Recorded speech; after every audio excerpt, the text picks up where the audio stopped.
আমরা আসল না ভাই, আমি এআই, আমার বন্ধু এআই, চা বানাচ্ছে যে দোকানদার সেও এআই। আপনি কি জানেন এআই কতটা ভয়ঙ্কর? আজ আমরা এমন এক যুগে আছি যেখানে এআই বা কৃত্রিম বুদ্ধিমত্তা দ্রুত মানুষের জায়গা নিচ্ছে। কিন্তু আপনি কি জানেন এআই ইসলামের দিক থেকে কতটা বিপজ্জনক হয়ে উঠতে পারে? সামান্য ভুল তথ্য ছড়িয়ে পড়লে আজকাল মানুষ বিভ্রান্ত হয়ে যায়।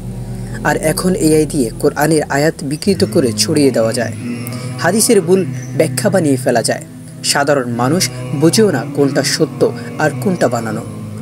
এআই ব্যবহার করে ইসলামকে অপমান করার জন্য ভুয়া ছবি, ভিডিও, এমনকি কণ্ঠ নকল করে ইসলাম বিদ্বেষ ছড়ানো হচ্ছে।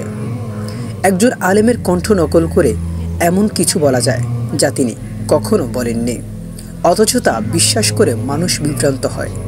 সবচেয়ে ভয়ঙ্কর বিষয় হলো অনেকেই এখন ফতুয়া চায় গুগল বা চ্যাটবোটের কাছে, অথচ ইসলাম ধর্মের বিধান দেওয়া যায় কেবল যোগ্য আলেম, কোরআন সুন্নাহর ভিত্তিতে।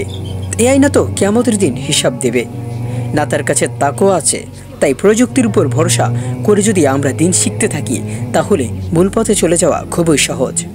আরও একটা বড় বিপদ, শিশু ও তরুণরা এখন ইসলামী শিক্ষার বদলে সোশ্যাল মিডিয়ায় ফিল্টার, মজার এআই অ্যাপস নিয়ে ব্যস্ত। আস্তে আস্তে ইসলামী আদর্শ থেকে তারা দূরে সরে যাচ্ছে। এই প্রযুক্তি যেন আমাদের ঈমান, আকীদা এবং ইসলামিক জীবনধারা থেকে দূরে না নিয়ে যায়, সেদিকে আমাদের সবাইকে সতর্ক থাকা জরুরি। এআই হোক সহযোগী, ইসলাম বিরোধী হাতিয়ার নয়।